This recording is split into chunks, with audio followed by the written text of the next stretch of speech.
Gift Biz Unwrapped, episode 225. I've had so many people say to me, why are you nursing when your arrangements are so pretty? And I'd laugh at them, Attention gifters, bakers, crafters, and makers. Pursuing your dream can be fun.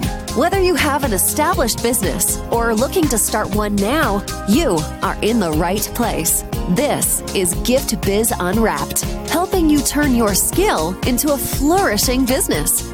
Join us for an episode packed full of invaluable guidance, resources, and the support you need to grow your gift biz. Here is your host, Gift Biz gal, Sue Monheit. Hi there, it's Sue, and thank you for joining me today. I want to start out by giving a listener shout out to Vicki Glaze. She left a great review on Apple Podcasts, and it's titled, Always What I Need to Hear. She goes on to say, it is incredible how perfect this podcast fits my needs. Every time I'm struggling with something, Sue comes up with the perfect episode and answers all my questions. This podcast has helped me to grow my business, to feel empowered, and to not feel so alone. Love, Vicki. Oh my gosh, Vicki, you have no idea how much that warms my heart. Thank you, thank you. When people review the show or when I get emails from you as a listener, I can't tell you what it does for me in my day. So again, I appreciate it so much. Also, I want to make sure you're familiar with my free Facebook group called Gift Biz Breeze. It's a place where we all gather and are a community to support each other. I've got a really fun post in there that's my favorite of the week, I have to say, where I invite all of you to share what you're doing, to show pictures of your product, to show what you're working on for the week, to get reaction from other people, and just for fun, because we all get to see the wonderful products that everybody in the community is making. My favorite post every single week, without doubt. Wait, what? Aren't you part of the group already?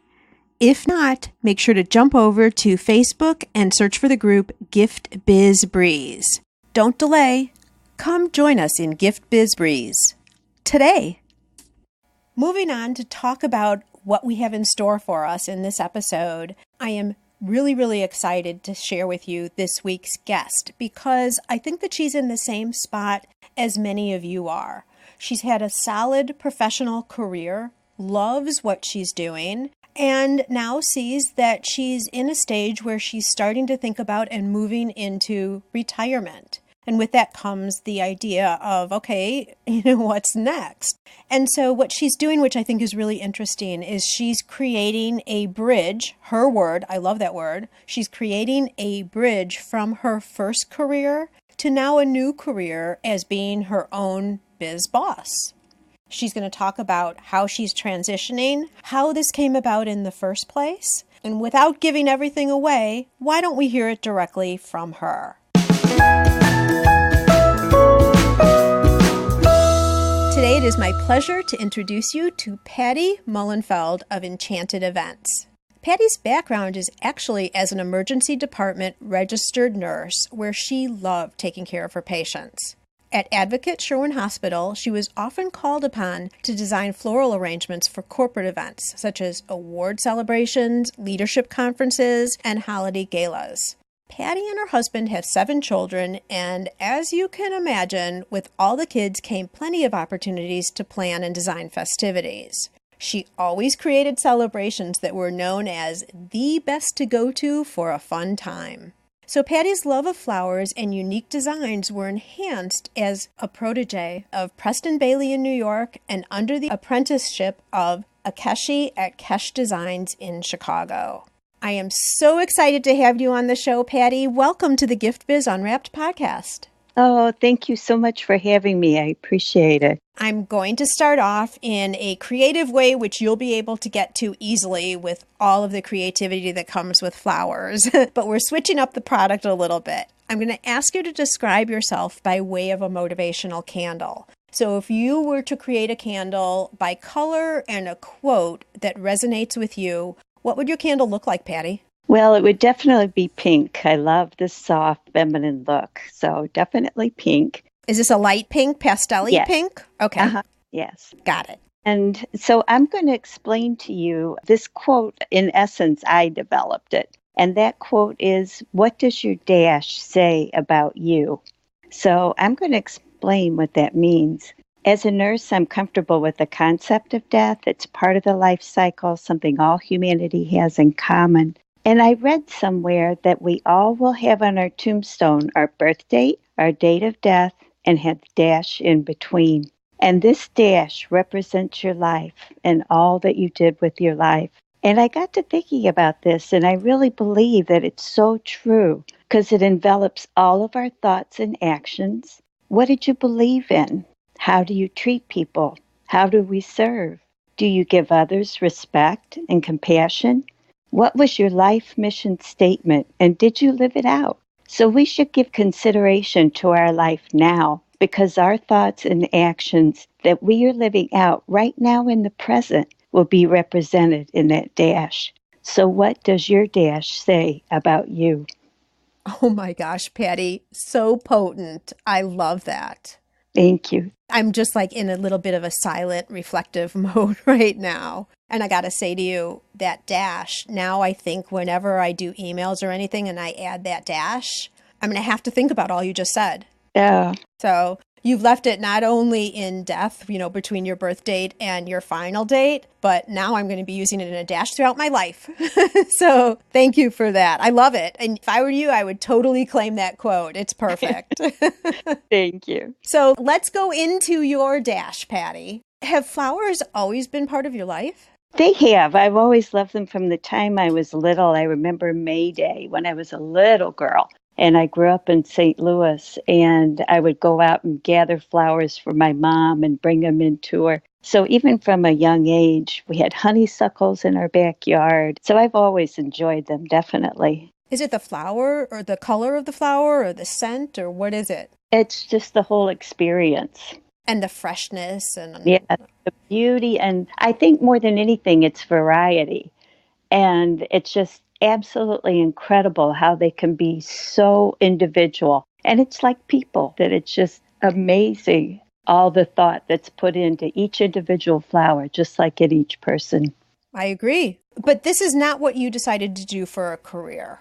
Right. Did you even think about the floral industry when you were thinking about a money generating career? No, and actually, I never even thought of my career as a money type aspect. I knew from the time I was probably 11 years old that I wanted to be a nurse. There were no nurses in my family. How I got it, I think it had to have been from God, because it was a very, very strong desire. I knew I wanted to be a nurse and I wanted to be a mom, and I was blessed to have both of that. There you go. Tell us a little bit about your career. Were you always in the emergency room, or the emergency department, I guess I say, right?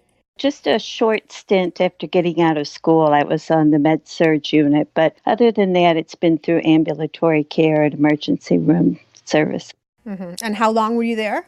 Oh gosh, in different places. I've lived in a couple different states. So I've been a nurse for about 39 years, so a while. And tell me a little bit about the story of how flowers and floral arrangements started to be incorporated while you were still a registered nurse and working in that manner.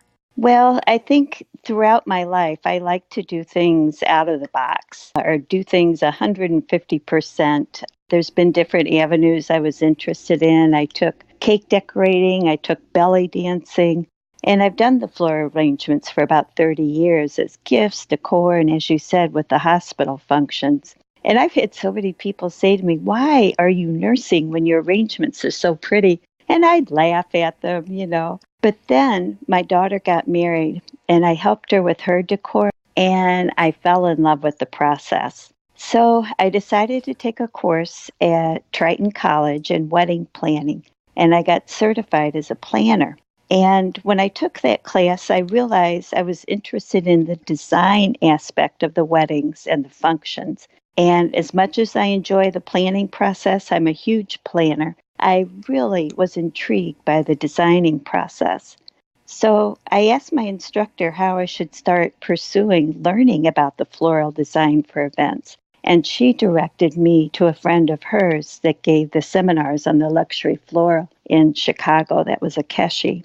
And the first day I walked into that seminar, this room was literally filled with dozens and dozens of pink and white and lavender hydrangeas and roses. And it was like I was in heaven.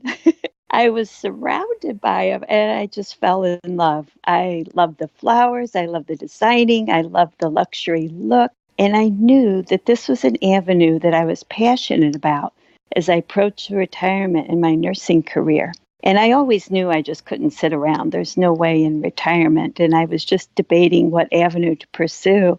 And this was the turn that my path was taking. And it really is a step-by-step journey. For sure is. And I want to stop you here just for a second. Gift Biz listeners, did you hear what Patti was talking about when she walked into the room? And just like it sounds to me, Patti, it was just that moment that it struck you. You already knew and you were searching out going to Akeshi because your friend had told you to, that you should go and pursue and learn more, right? But you had a physical reaction when you walked in the room. It just kind of hit you.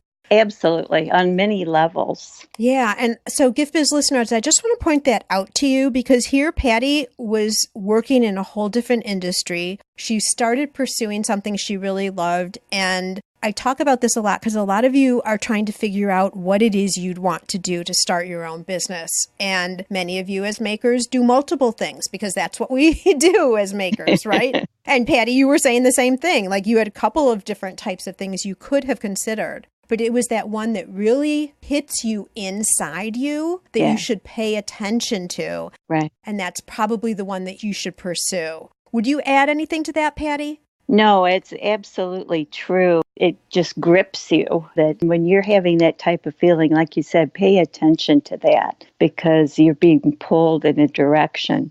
Absolutely. So you were then, and you said you knew you wanted to do something else. Like when you decided you were going to retire, that wasn't going to be it. You weren't going to sit on a rocking chair on your porch. You were going to do something else, right? How long did you have that overlap?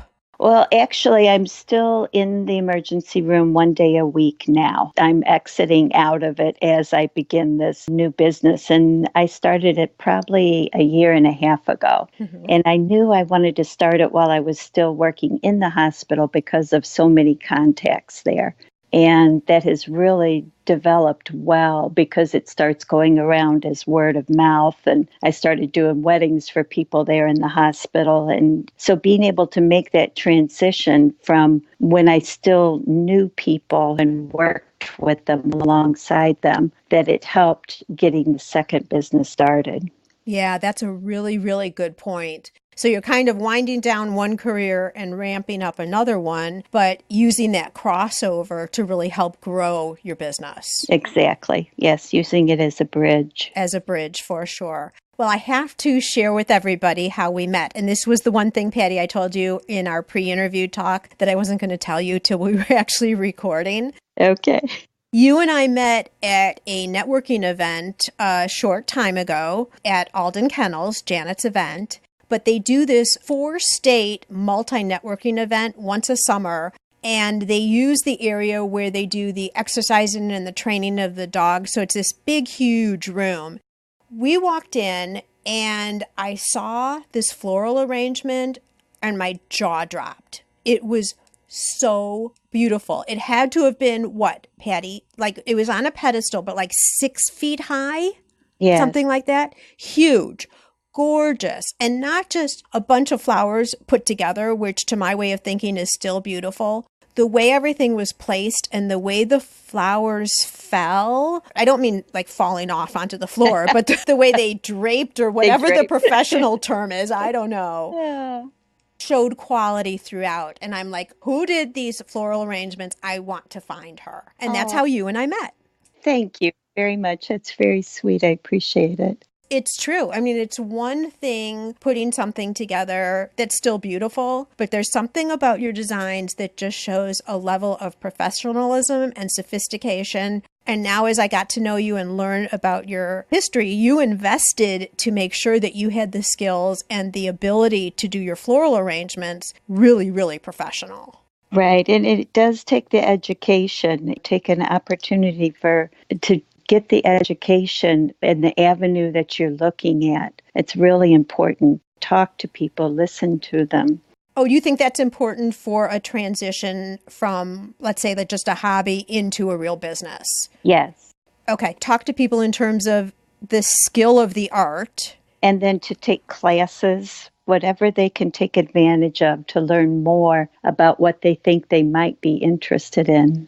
From a design standpoint or a business development standpoint? Both, definitely both.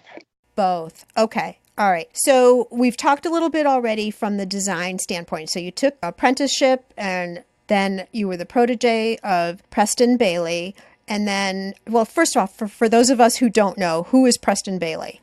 He is the godfather of flowers. He is Oprah's florist, and he's the one that designed for Ivanka Trump's wedding.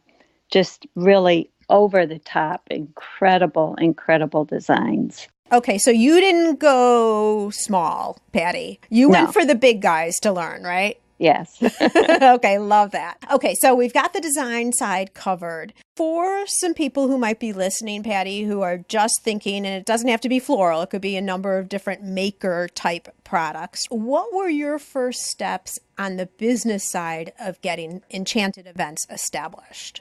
Well, once I had taken the design courses, I started on the work of starting my business. I found someone to do the web page. I did an outline of Enchanted Events mission statement and processes, did photo shoots, legal contracts, started checking off all those boxes to get the business going.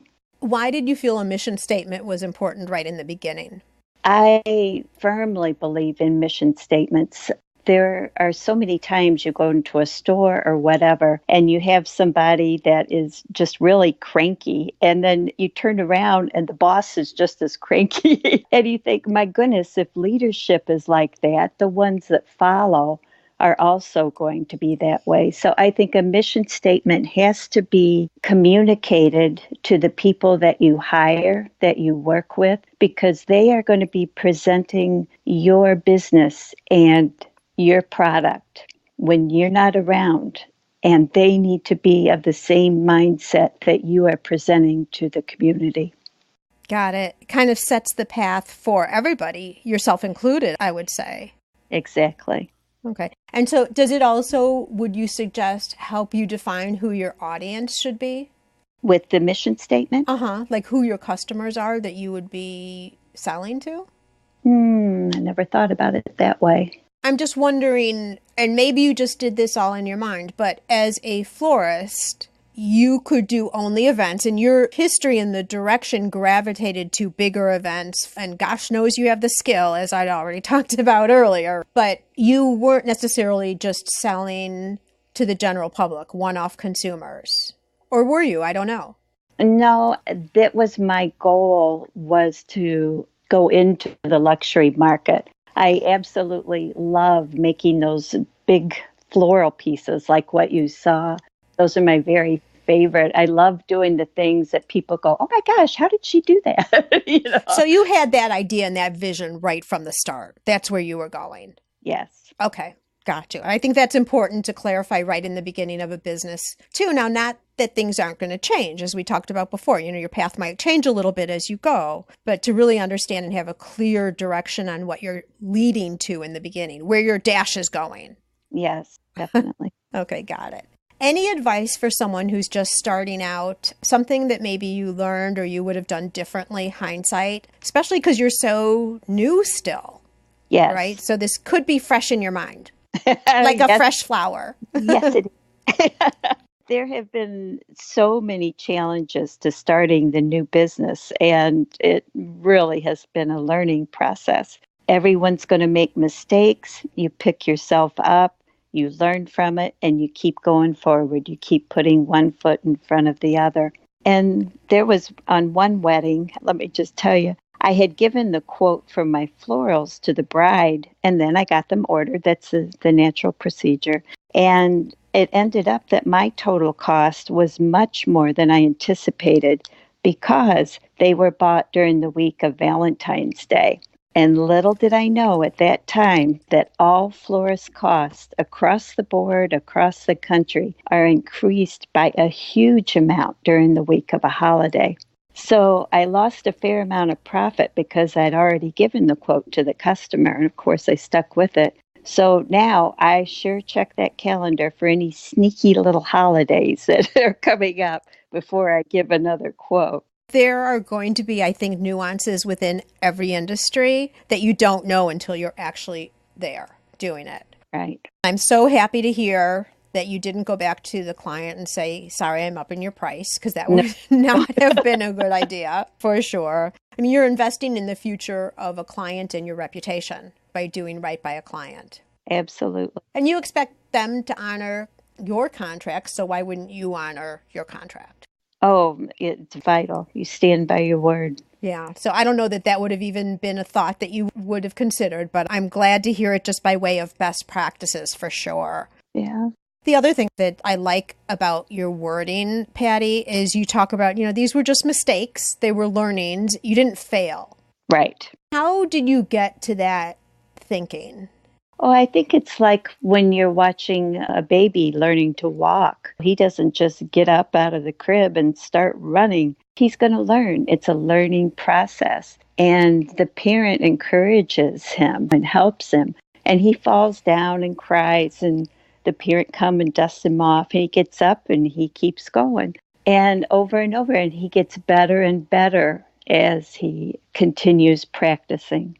I think so often people look at businesses and think, oh, well, they're successful because they've never, ever had a failure. Oh, And so when someone first encounters a failure within their business, they're like, oh, see, I can't do this. And they term it failure, not mistake. I like mistake or learning or progression, just like you talk about. Like a baby doesn't fall and say, okay, I'm never going to walk my whole life. That wouldn't be good. So I love that. Any other challenging moments you care to share? We'll hear a challenge that Patti still struggles with to this day, right after a word from our sponsor. This podcast is made possible thanks to the support of the Ribbon Print Company. Create custom ribbons right in your store or craft studio in seconds. Visit theribbonprintcompany.com for more information. Well, another area that I still struggle with is the cost of a product. Within the floral industry, I've found that there's certain parameters of pricing that are expected to be observed by that community. But sometimes it just seems too expensive. And I want to help the bride be able to afford certain arrangements, but that usually comes at a cost of decreased profit for me. And I know advisors recommend not to do it, and I really try, but it's really hard sometimes. I'm the kind of person I love to give to others, whether it's emotional support, physical need, or the flowers. So this is a challenge for me, both on the business side and on a personal side. I would give away a farm if somebody needed it. So I'm getting better at it, but it does still continue to be something I endeavor to work on. Yeah, I can get that, because if they want to switch out flowers and another flower is more expensive, or they want to add flowers after your quote or all of that, I could imagine just wanting to be generous because you want to make them happy and pleased, and you love doing the arranging anyway. But then adding that pricing element on top, you're right, it all does come from your profits. That'll be interesting to see how you progress as you stay in business and perfect that a little bit. But I'm glad you notice it. Oh, yeah. It's a caution for all of us. I think another place where you're talking about the margins and adding in more expensive product than what you might have quoted, because I'm saying that right, Patti? That's kind of where you lose your profit, is more expensive pieces versus what you initially thought. No, not necessarily. It's just that they're saying, oh my gosh, I can't afford that. Oh, so you come down in price. I come down in price, but it takes it away from me. Right. Yeah, you'll learn what's going to work for you and what's not. And guess what? You're the business owner. You get to decide what you want to do. Right. You might have less money at the end of the day, but you get to call the shots, which is the best thing about being a business owner. Absolutely. Yes. I think the other place, tell me what you think about this. I think the other place where we lose money and don't consider in our pricing is production time to make things. Oh my gosh, 150%. That's so true. I can figure in the cost of my flowers, of going down to Chicago to pick them up, all your hardware that you have to work with and everything. But then I have this ties in what we were just talking about. I have a hard time tying in even more because of my time. So definitely a struggle. And I think that's also just experience. Time into what you're doing, because you get faster the more you do it, I'm thinking. Right. And then you're also learning better how to gauge how much time it actually takes. Because it's one thing having a vision and then estimating, but then actually doing it is a whole nother story. True. And I just want to say to the people who are listening in too, if you're not charging for any of your time, if in your pricing, all you're doing is charging for the cost of materials, even though you might be getting money for that, it's a hobby because you're not making a profit that you could then use either to pay yourself a salary or to invest in growing your business. Right. And there's all the nuances of the business too that I had to learn, of doing monthly tax forms, that the taxes have to be paid on a monthly basis. I bet that's your favorite thing to do. Oh, love it. Oh, gosh. Sometimes I think all I wanted to do was make flowers, Yeah, it doesn't go that way. There's other things you have to do. Are you at the point now? I know your husband works a little bit in the business with you, right? Yes, he does. He helps a lot, mainly we go down and pick up the flowers from Chicago, and he carries and helps me set up and different things. Does he do any of the photography? No. Okay. All right. Do you have any other people as part of your kind of support team, if you will, at this point, or is it just the two of you? Mostly you, I get it. I have probably, and it's a very select group of people, and I'm still looking for wonderful creative people. Oh, to do the design work part, you mean? Yes. Ah. And it's someone that I want, that I have a great attention to detail, and I want them to have that same desire to give the quality product to the customer. So I'm definitely still looking, but I've got a couple of nurse friends that help me when I have the bigger weddings. Well, anybody who's in the northwest side of the Chicago market, and you're interested, get in touch with Patti for sure. Thank you. Yes.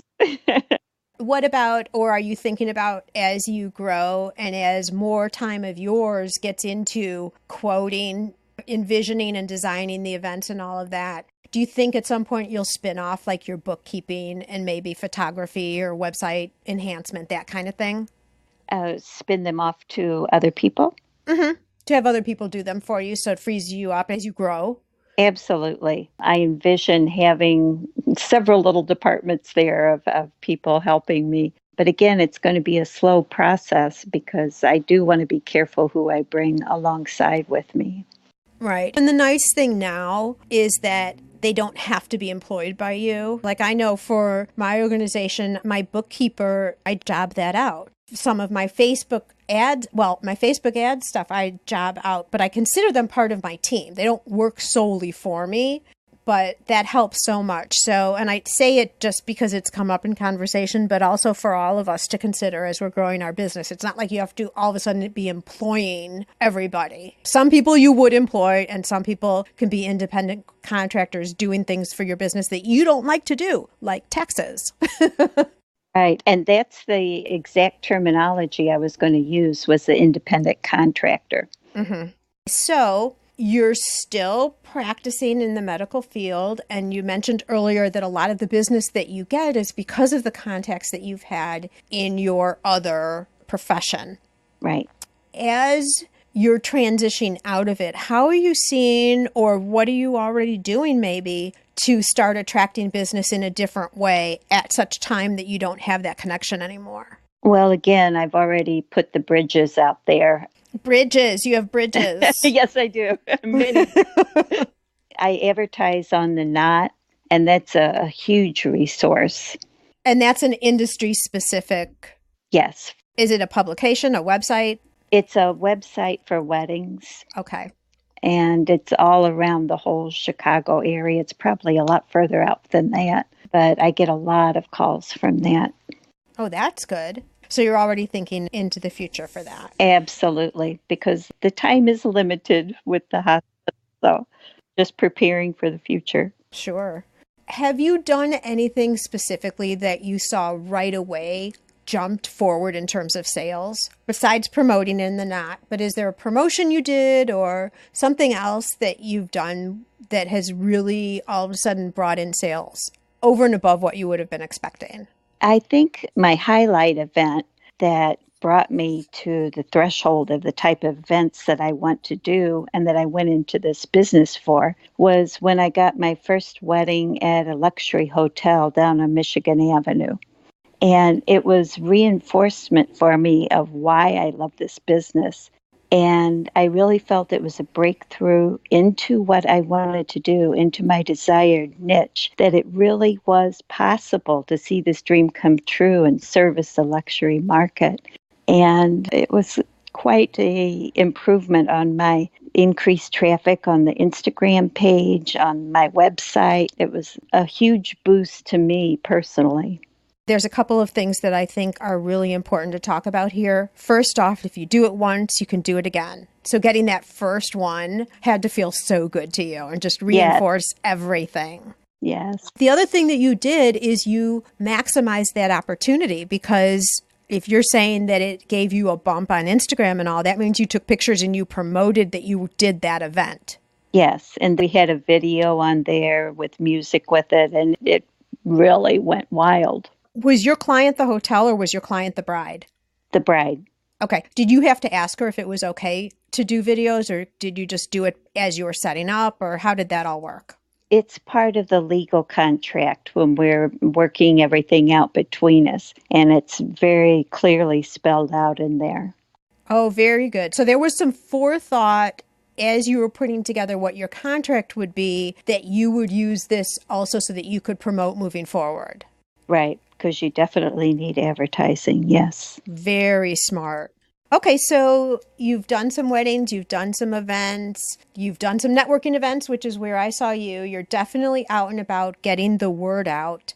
What do you do to follow up with existing people to hopefully get more business from them? Because we all know existing customers are our best potential for more business. Their existing customers really are fabulous for word of mouth.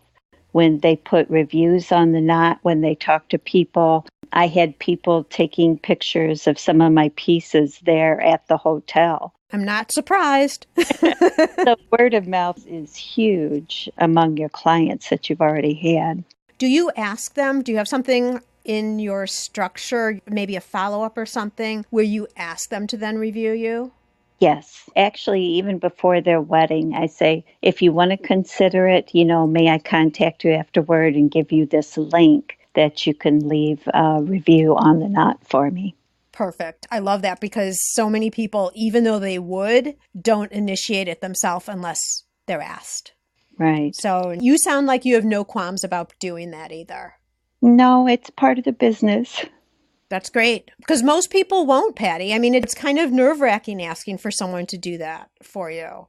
Well, I've always been a big believer in when people are doing a great job, let them know about it. Let their bosses know about it. Okay. And I know you're still young in your business, but are you communicating on any type of regular basis?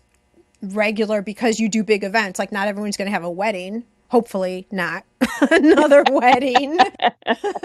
Or maybe so. Depends on the situation, I guess. But how do you, or would you consider in the future reaching out to some of these more like significant life events where you wouldn't necessarily have them certainly every month or every year, but they could be potential repeat business throughout their life, right?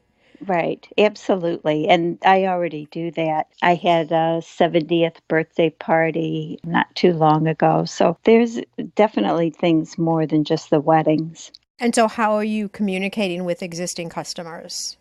Again, it's been word of mouth that they have been communicating for me, which is interesting.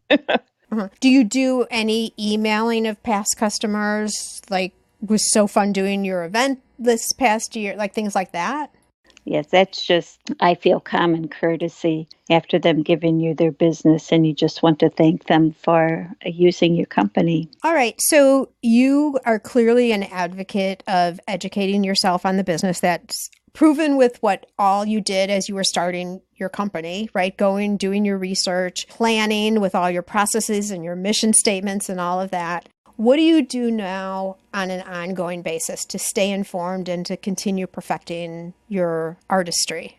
Well, there's always so much to learn. Oh my gosh. I'm planning on signing up for more design classes online.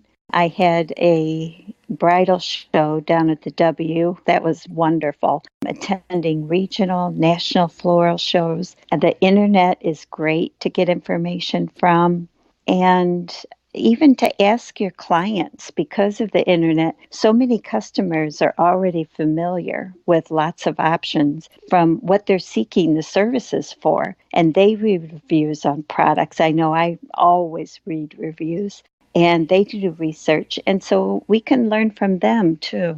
Are you part of any industry groups? I'm thinking of there are a lot of different types of Facebook groups for people in different types of industries, like gift basket groups and candle making groups, and people who use the Cricut, which is it's like a fabric cutting and label cutting product.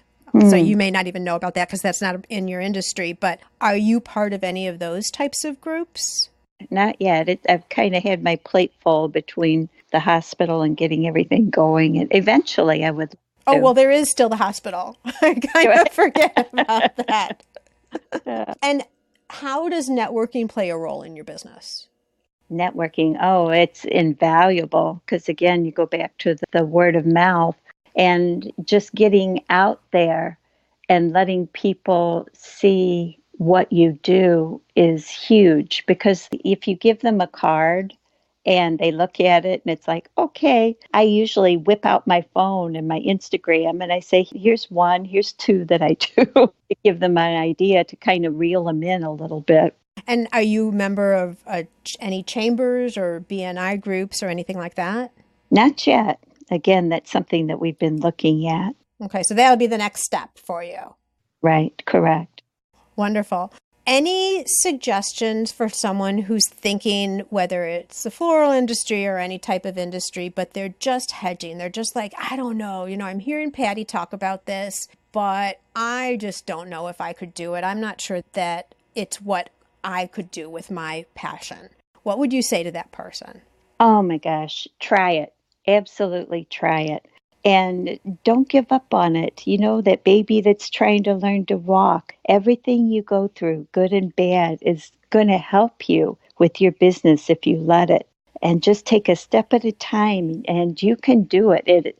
There's so much out there, and get quality people around you to advise you, to teach you, to help you along the way. It's not really a solitary way to walk. You need lots of. Yeah. And that just, I think when we just stay within ourselves and talk within our own head, we'll think of all the reasons why it's not going to work. Of course. Right. And so getting that camaraderie around you will help you like flush out your ideas, get confidence that things could work, and get support for what you're doing. Absolutely. And when one person falls down, the other can help them up. Mm-hmm.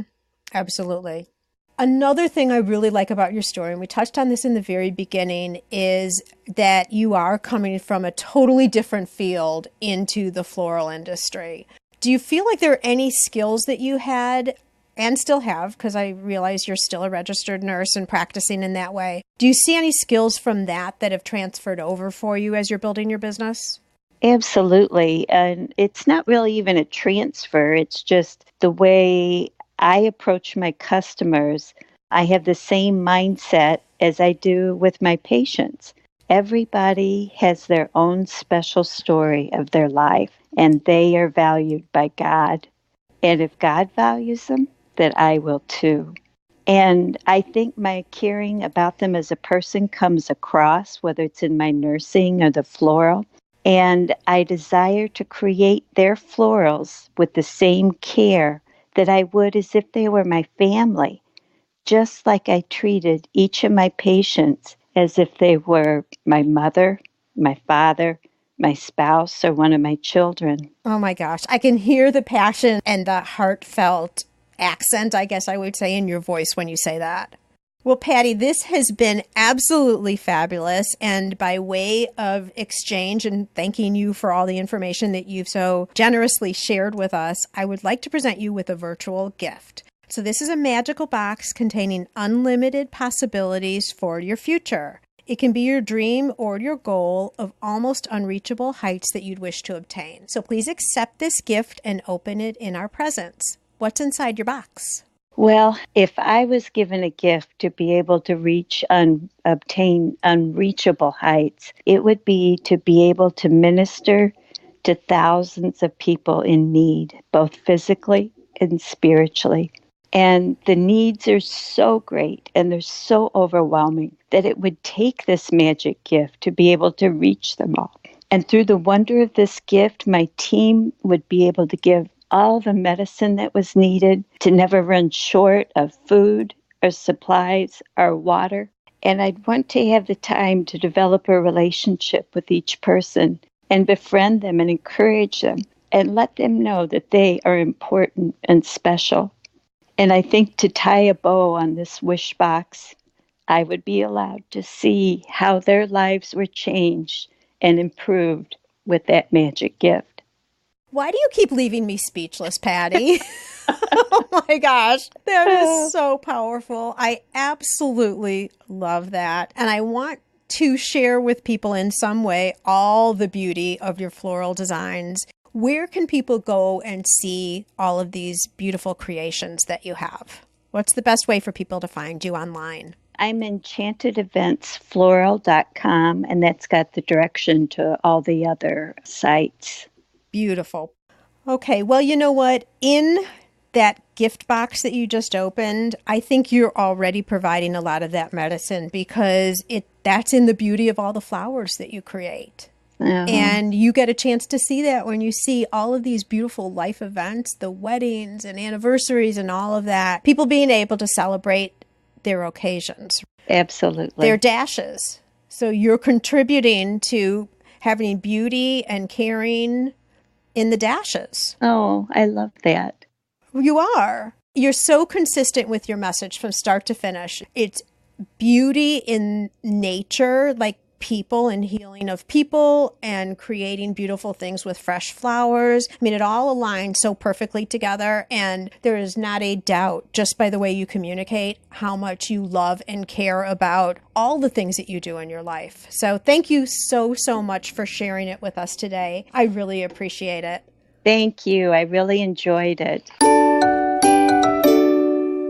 Now you can see why I was so excited about bringing Patti onto the show. She's so professional and really has gotten traction for her business, even though it's only a year and a half old.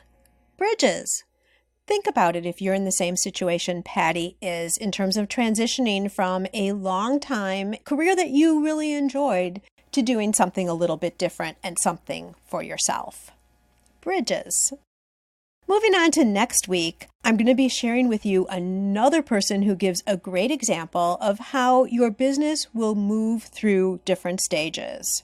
We talk about how her product has adjusted over time, how she got validation through market testing, she moved to wholesale, and then finally into her own retail shop. And a little teaser for you, this is a product that we have never, ever highlighted on this podcast before. So it's going to be a first, and I can't wait for you to hear it next week. Bye for now. After you listen to the show, if you like what you're hearing, make sure to jump over and subscribe to the show on Apple Podcasts. That way you'll automatically get the newest episodes when they go live. And thank you to those of you who have already left a rating and review. By subscribing, rating, and reviewing, you help to increase the visibility of Gift Biz Unwrapped. It's a great way to pay it forward to help others with their entrepreneurial journey as well.